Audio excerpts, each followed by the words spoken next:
ঠিক আছে, তো ওই যে বললাম, উনি বললো যে চুর পুলিশের মতোই এভাবেই আসলে আমাদের এখানে ব্যবসা। আনুমানিক কতদিন পরে বসতে পারবে? আনুমানিক হয়তো দুই তিন দিন পরে বা ঝামেলাটা গেলে আর কি, তারপরে হয়তো। যদি সিটি কর্পোরেশন এখানে উচ্ছেদ অভিযান চালায় সেক্ষেত্রে তো আমাদের কোনো, এটা তো সরকারি, কিন্তু মার্কেট সভাপতি তো পৈতৃক সম্পত্তি হিসাবে তো উনি উচ্ছেদ করতে পারে না। আজ আমাদের কোথাও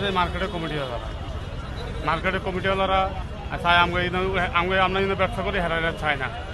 ওনারা এটা চাইতেছে সব উঠে জায়গা আমরা যেন দোকানদার না করি, হেরা একা ব্যবসা করি।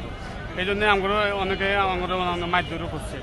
হ্যাঁ, অভিযান হচ্ছে, এটা তো আর চিরস্থায়ী অভিযান থাকবে না, হয়তো আবার কিছুদিন পরে দেখা যাচ্ছে যে ঠিক হয়ে যেতেও পারে। উচ্ছেদের কারণে বেশিরভাগ আমাদের আর্থিক কষ্ট হয়, ঘর ভাড়া দিতে সমস্যা হয়, পোলাপানের লেখাপড়া খরচ দিতে সমস্যা হয়, নিজের খাওয়ার সমস্যা হয়।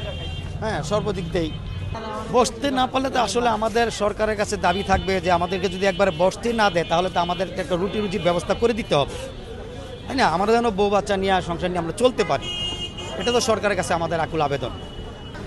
এটা তো লিঙ্ক রোড, এটা ফুটপাথ না, ফুটপাথ হচ্ছে আপনার রোড আছে, এটা তো লিঙ্ক রোড। এখানে তো কোনো আপনার জামজট লাগে না, এমনি সাধারণ কালে রিক্সা চলতে আছে, এখানে কোনো আপনার বড় কোনো গাড়ি চলতে আছে না, সাধারণ পাবলিক চলতে আছে, এটা এত আপনার রোড নাই, এখানে জামজট লাগে।